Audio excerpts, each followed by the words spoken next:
Hello, my name is Lily and I'm 26 years old.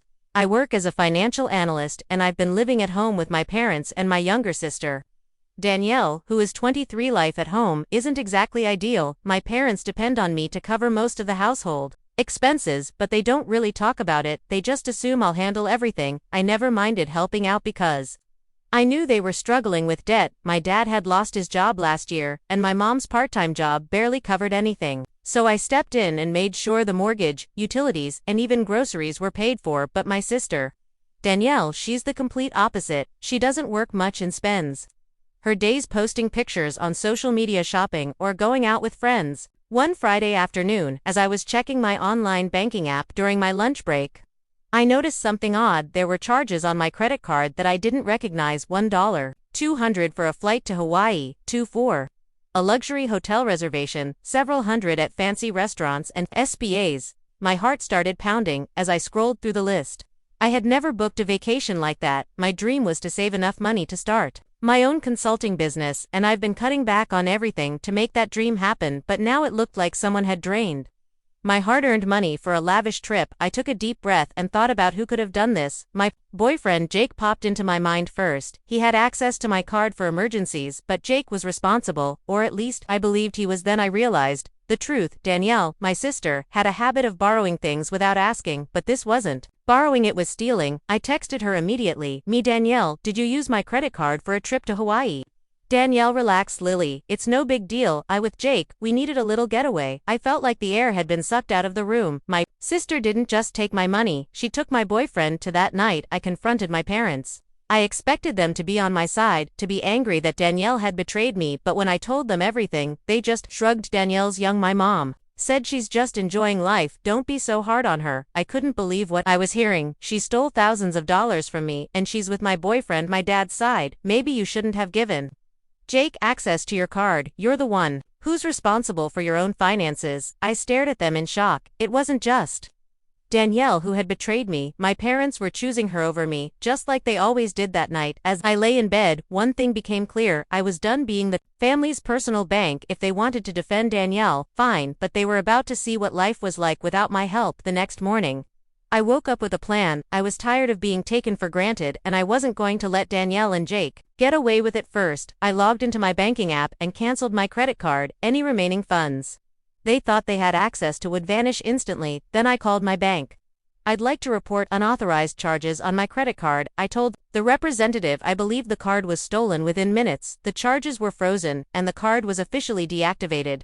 I could only imagine the look on Danielle's face when she found out she couldn't pay for anything else on her little tropical vacation. Next, I had one more step. I stopped all payments for the household expenses. No more mortgage payments, no more utilities, no more utilities. If my parents wanted to defend Danielle, they could figure out how to pay for everything without me. Just as I finished making the last call, my phone buzzed. It was Danielle. I ignored it. Then Jake's name popped up on my screen.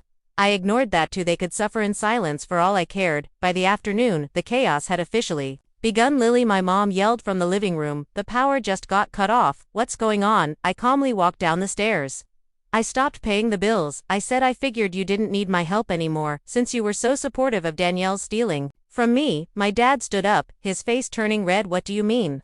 You stopped paying? How are we supposed to keep the lights on? The mortgage is due next week. I crossed my arms and leaned against the doorway. Figure it out. You've been siding with Danielle, so maybe she can help you. Just then Danielle burst through the front door, her suitcase dragging behind her. Her sun-kissed skin and beachy waves were the last thing I wanted to see. She threw her suitcase down and stomped toward me. What the hell? Lily, you canceled the credit card in the middle of my trip. I had to borrow money from strangers to get home.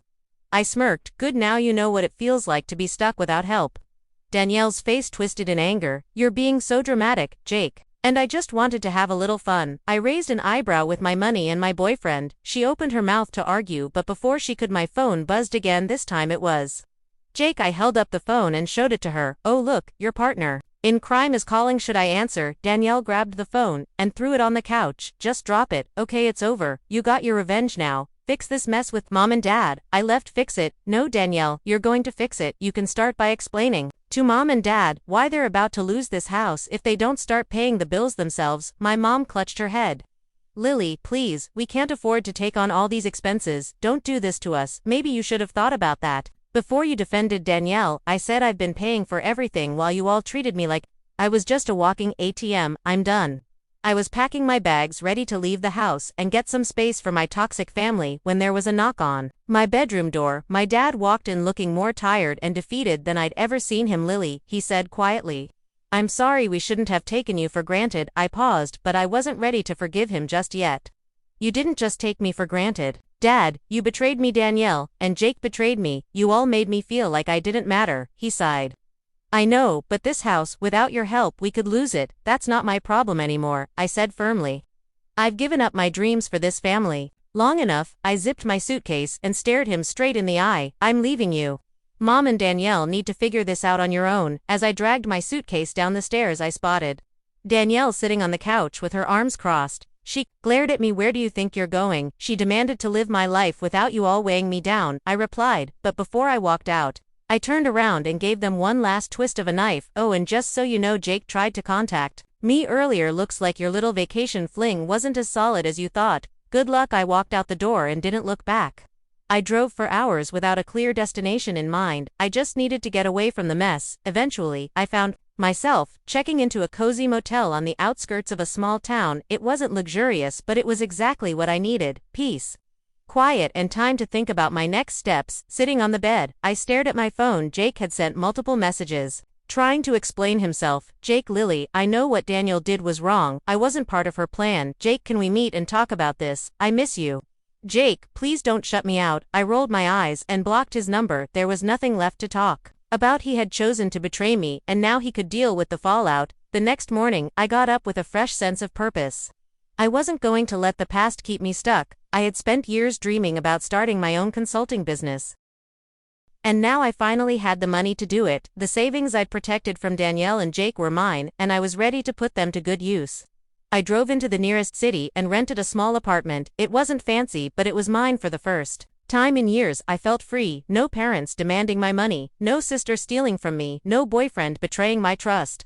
I made a list of tasks to get my business off the ground: find a small office space, register the business name, build a website, reach out to potential clients. Just making the list felt empowering. I could do this. I had spent years managing finances for my family. Now I was finally going to manage something for myself. A week later, just as I was settling into my new routine, there was a knock at my apartment door. I wasn't expecting anyone, so I hesitated before opening it. Standing there, looking awkward and embarrassed, was Danielle. What do you want? I asked, keeping my voice cold. She looked down at her shoes, avoiding my eyes. I know I'm the last person you want to see, but I need to talk to you. I crossed my arms. Make it quick. Danielle stepped inside, her confident, spoiled attitude nowhere to be seen. Mom and Livette are in serious trouble. They haven't paid the mortgage, and the bank is threatening to foreclose on the house. We don't know what to do. I felt a twinge of guilt, but I quickly pushed it away. That's not my problem anymore. Danielle, you all made it clear that you didn't appreciate my help. I know, she whispered. I messed up. I know I betrayed you, and I'm sorry. I thought Jake really cared about me, but he ghosted me as soon as we got back. I ruined everything, and now I don't know how to fix it. For a moment, I almost felt sorry for her, but then I remembered the pain of seeing my hard-earned savings vanish, and the betrayal of knowing my sister and boyfriend had been sneaking around behind my back. You can't just say sorry and expect everything to be okay, I said. Actions have consequences. Danielle, I spent years helping you and the family, and all you did was take advantage of me. Now you have to deal with the mess you created.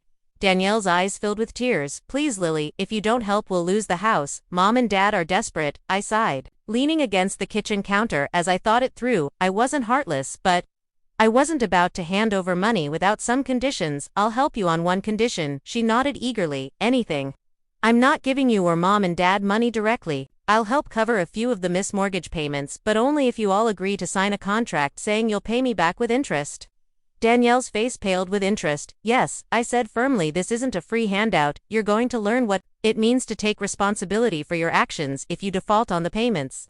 I'll have the legal right to take over the house entirely. Do you understand? She hesitated, but after a moment, she nodded. Okay. We signed it. A week later, the contract was signed and I transferred enough money to stop the foreclosure. My parents and Danielle were relieved, but I knew this wasn't over. They had a long road ahead, and I wasn't going to make it easy for them. A few months later, I received the news. I had been waiting for Danielle, and my parents couldn't keep up with the repayment schedule. They defaulted on the loan, and as per the contract, I gained full control of the house when I showed up to take possession of the property. Danielle begged me not to evict them, but this time I didn't feel guilty. They had made their choices, and I had made mine with the house officially under my name.